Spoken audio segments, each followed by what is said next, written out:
Beautiful places are important to us.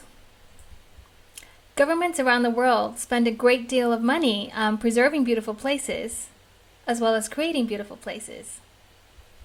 Often, when we're feeling a bit stressed in our lives or just a bit overwhelmed, we often seek out beautiful places for a refreshing break. So I was wondering whether beautiful places actually have a quantifiable association with our well-being. So why is it that we don't have so much research in this area to date? Well, it tends to be that when people are looking at the relationship between the environment and our well-being, we've had to kind of rely on things that were, say, easy to measure, so that were actually cost-effective to measure. So we've got a lot of research on green space and well-being, maybe distance to parks and well-being, looking at land cover and how it relates to well-being, and also looking at things like measures of diversity. But in one of these studies by Mitchell and Popham, they found a really interesting finding. And they found that in low-income suburban areas, a higher quantity of green space is actually associated with worse health. So they were wondering whether there was something missing in this research and whether there was something about the quality of the green space that also has an impact on our well-being as well. So normally when we actually want to understand the quality of the environment, we tend to do local surveys. So we might ask, how beautiful do you think your neighborhood is?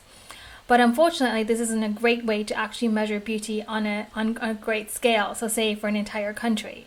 So how do we go about doing that? Well, luckily we spend a lot of time online, and the online world is a fantastic way of gathering data.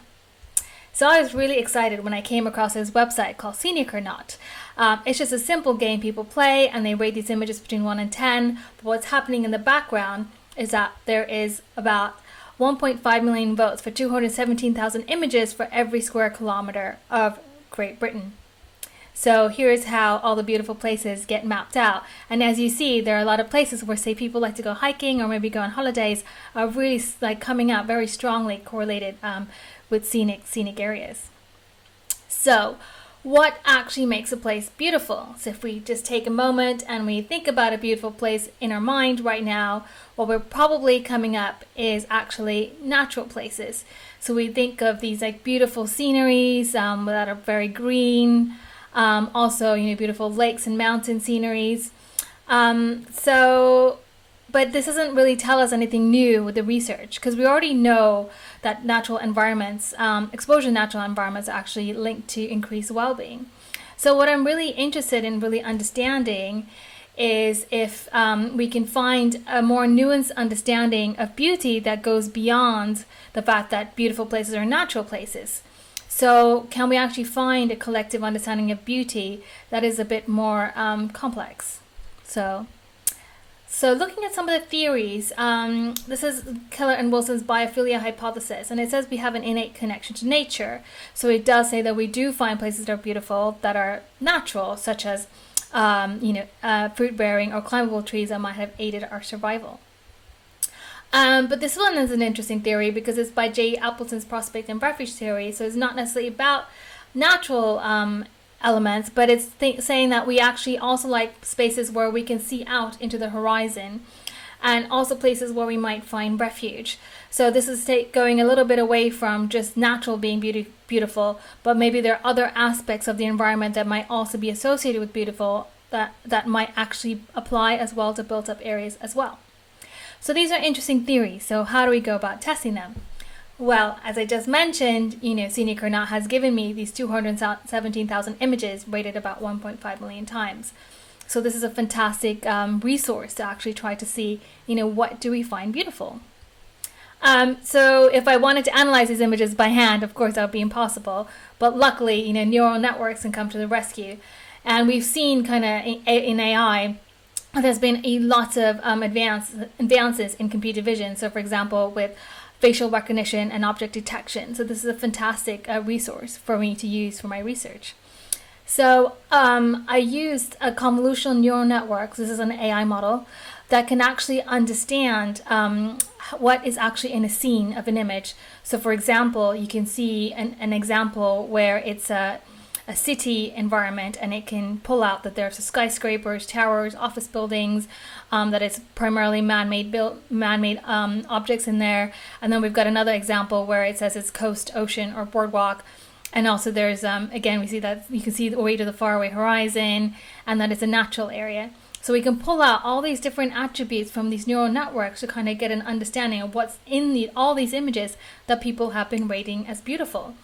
So I then did a statistical analysis with all these attributes and people's ratings to see, well, as humans, what do we find that's beautiful? So, and this is actually how the neural network actually analyzes how we find things that are beautiful. So it also comes up with a probability of the different aspects. So for example, when it's grass, it tells me that's 80% likely that there's grass in the scene, versus in the other side it says there's 0% likely that there's grass in the scene. So it also has like a probable likelihood of what's actually in the scene. So let's find out what we think is beautiful. So unsurprisingly, of course, we do find areas that are beautiful, that are coastal scenes, valleys and mountains, forests and trees. But surprisingly, we also find places that are beautiful, that are cottages, lighthouses, and also bridge-like structures that are like, so it's coming up as viaduct and aqueduct. It just happens to be that this is an English data set, so that's why we see these characterful buildings such as cottages coming in there. So unsurprisingly, of course, unscenic environments tend to be kind of industrial and highway. But interestingly, it also came up with the fact that we also don't rate pictures down where we can't see away to the faraway horizon. So that really kind of echoes a little bit with what Jay Appleton's theory about prospect and refuge, that we feel safer and therefore we might prefer areas where we actually can see away to the faraway horizon. And most surprising though, that we actually don't like flat areas of grass. So it doesn't matter if an area is green, if it's completely flat, lacks trees, lacks valley contours, we're actually going to rate it down. And I think that was really interesting for the green space debate. So I've got these really fantastic images, but I have one drawback, is I only have one image per square kilometer. But if we're looking at a city environment, well, one image is really not enough to actually capture the beauty of a scene. I need to actually generate a lot more data if I really want to understand the impact of beautiful places and our well-being, specifically in urban areas, as most of us live in urban areas, so this is actually a lot more important. So I wanted to understand if I could actually use neural networks to help predict the beauty of new images. So one of the problems when we're using neural networks is we tend to actually need to use millions of images to train a neural network. And I only have 200,000 images. So I had to use a technique called transfer learning.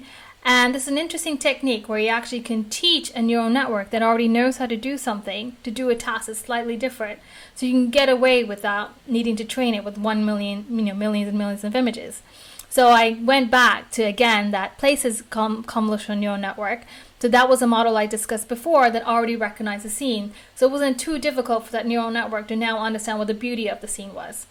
And it turns out that it actually does a pretty good job.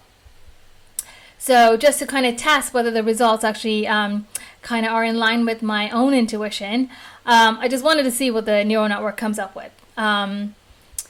So Hampstead Heath is one of the areas I like to go visit. So I want to see, did my neural network kind of pick this up?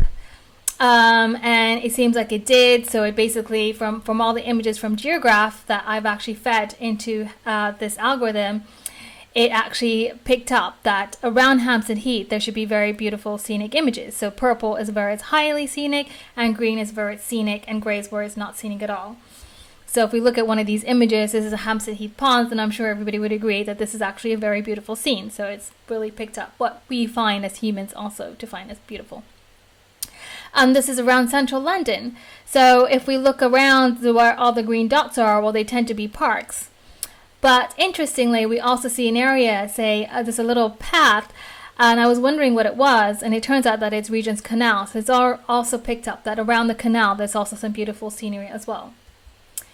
And interestingly, it does again pick up the fact that, just because it's green doesn't mean it's beautiful. If it's a bit run down, if it's next to a highway, then we're definitely going to rate it down. And interestingly, it also finds that, these characterful buildings in England we find to be beautiful. and it's picked up an area, for example, around Tower Hill, that people will probably rate as beautiful, and this neural network also recognizes that it's beautiful.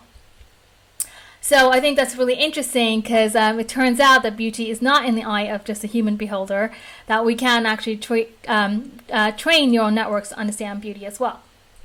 But most interesting, I think, we're finding out is that the concept of beauty is actually more complex. It's not that it's just natural places that are beautiful, but we also find that built-up areas can be beautiful as well. So in this research, I wanted to see if beautiful research actually have a quantifiable association with increased happiness. So I was really fortunate to work with an app called Mappiness that was developed by George McCarran and Susan Murata from LSE. And in this app, people can rate how happy they are as they go around in their everyday lives. And they can also add lots of different data. So for example, are they alone? Are they with their spouse? Are they with their children? And also what they're doing at the time as well. So they're working, or are they, shopping or cooking, or just, lots of different things. And what's really great about this data is that you can actually measure happiness for an individual in real time. So, and we can also control for a range of different variables, such as if they're home or at work, and all the activities that I mentioned before. But as is mobile phone data, we can also then track, whether it's the weather, what the weather was at the time, what's the income of the area, how much green space there is, are they sitting in a natural environment or a built environment at the same time. So it's a really interesting data set to actually understand happiness as we experience life. And I'm happy to announce that individuals are actually significantly happier when visiting areas that are more scenic, and this holds up in urban areas as well. So this actually study was looking at momentary happiness, but of course our well-being is much more complex. So, we have our everyday happiness that's really important for our well-being, but we also have our long-term happiness. For example, like life satisfaction. So I wanted to understand basically how does beautiful places actually interact with different aspects that actually create our overall well-being. Because of course, if we do find a connection between beautiful places and life satisfaction, then it could justify even bigger infrastructure investment into beautifying our environment. So it's really important to understand the different nuances. So I was also looking at a study from Understanding Society, who survey around 40,000 households every year. And they ask a whole bunch of different questions about finances, their household situation, their health, their income, but also, their well-being. So there's a question about their mental distress, which is a general health questionnaire, and also life satisfaction. So how satisfied are you with your life overall? And when I looked at the results between the connection between less mental distress or life satisfaction and scenicness, I got some puzzling results. So this time I did not find a connection between less mental distress and life satisfaction. And this was a little bit confusing for me, because in a previous study, I actually found there was a connection between scenic environments and our health. So these are people reporting their health. So here is a map of where all the kind of healthy areas are around England. And then we did a spatial regression analysis comparing it to scenic areas around England. And we found that across all of England, people report better health when living in areas of greater beauty. And again, it helped for urban areas as well. So I was a bit concerned why there was a discrepancy. There were two key limitations in this research. So I've got only self-reported health ratings at one point in time only, because this was coming actually from the 2011 census. And also it could be that healthy people might choose to live in more scenic areas. But what I did was I luckily had the same question in the Understanding Society household survey, and it turns out that the connection still holds. So as you see, even though we do not see a connection between less mental distress or higher life satisfaction, we still do see the connection with reports of better self-reported health. So that's really interesting, and I was wondering why we might see the discrepancy. So one of the things I was thinking is that maybe there's a sense of adaptation, so when you first see a beautiful environment, your happiness is kind of increased, but maybe it fades out over time. Maybe you just adapt to seeing that environment all the time. And another possibility is that your focus changes based on the question. So if somebody's asking me, how satisfied are you with your life, I might think about my income as opposed to the environment around me. So we don't really know what people are actually conjuring up in their minds when they're answering different questions. So this one is interesting to consider as well. So why are we still seeing a connection with health? Well, I think it might be possibly that people are still engaging in healthy activity. So even if they're not noticing that it's a beautiful environment that they should feel like boosted by, they're still feeling maybe safer in the environment. They're wanting to be outside more, so they're still going for walks. They're basically just engaging with their outdoor environment a lot more. So therefore, they're getting the benefits of the outdoor environment, even if they might not be consciously aware of it. But these are, of course, just speculations and does require further research. But what I'm really excited is that we can actually design future cities now based on evidence. Because in the past, they tend to be based on the hunches of a few people. So it could be, the architects, urban planners, maybe the mayor of the city. But we've never really strongly used large-scale evidence to actually make design decisions. And that's something that can be done now. Because AI can actually help us create evidence at a large scale. So just to summarize what I talked about, so natural features might not be beautiful if they look flat or uninteresting, or if the view is hindered by unsightly man-made objects. The built-up features can also be beautiful. We find that beautiful places are linked to reports of better health, and this is confirmed by 2 different studies. But we do not find that beautiful places are linked to mental distress or life satisfaction. However, we do find that it's linked to momentary happiness. So with that in mind, I just want to leave you with the one last message that the next time you're passing by this beautiful meadow or a beautiful bridge, take a good look at that view, because your happiness and your health might depend on it. Thank you.